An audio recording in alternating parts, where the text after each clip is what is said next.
কথায় কথায় একটা মেয়ের বারবার ভুল ধরতে নেই। এতে করে কিন্তু আপনি টক্সিক পার্সনে পরিণত হবেন। মেয়েদের ভালোবাসতে হয়, আগলে রাখতে হয়।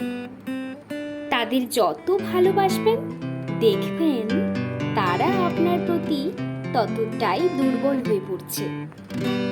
কড়া কথা বলে, রাগ দেখিয়ে তাদের ভালোবাসা কখনোই পাওয়া যায় না।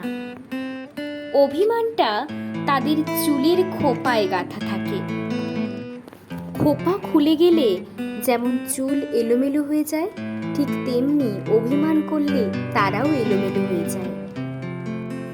তাই ভালোবাসুন, ভালো থাকুন, ভালো রাখুন আপনার প্রিয় মেয়েকে, তাই না?